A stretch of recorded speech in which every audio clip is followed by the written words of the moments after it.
ni Allan Levis. Allan Levis. Bajya kuri YouTube basacinga bakora subscribers ni ngombwa. Bago ntago bari bakambona live nyine amaso ku maso. Ariko nyine barambonye tu. Barambonye.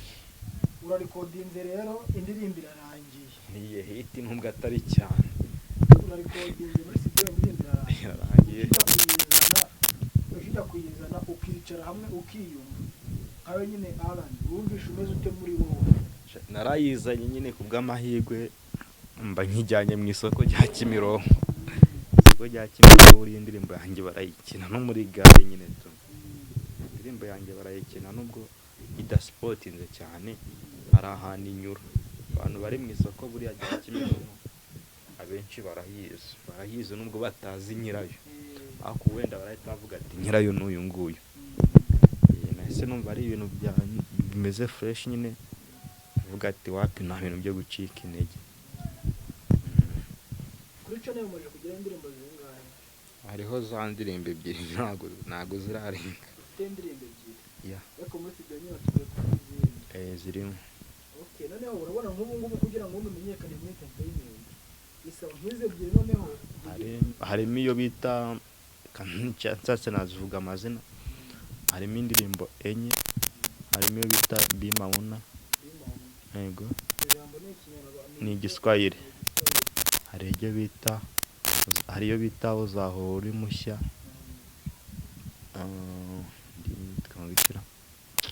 Yitwa cunga impande zawe. Naririmbye chorus nyine harimo kina Trump eshatu. Harimo indi bita indi nyine nayikoze meze nk'uri kwitura nyine viyo wadutaye nyine umusirikare. muri indirimbo muri studio nta muntu mwamwe arakora gikoramo. Harimo umutipe bita muri kina Trump bita bamwita Gilbert ariko ntago nyine aratangaza izina ry'ubuhanzi bwiwe. Ntabwo asanzwe we nta zindi ndirimbo asanzwe afite kuryo wenda we asanzwe arazifite ariko ntabwo arazishyira nyine kuri channel. Okay. Kubona channel man nyine abari danje pe.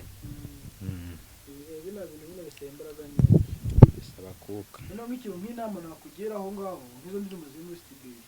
Urabona muri iyi minsi nyine imbuga nkoranyambaga ziri kudufasha gutuma nyine abahanzi bacu bazamuka cyane.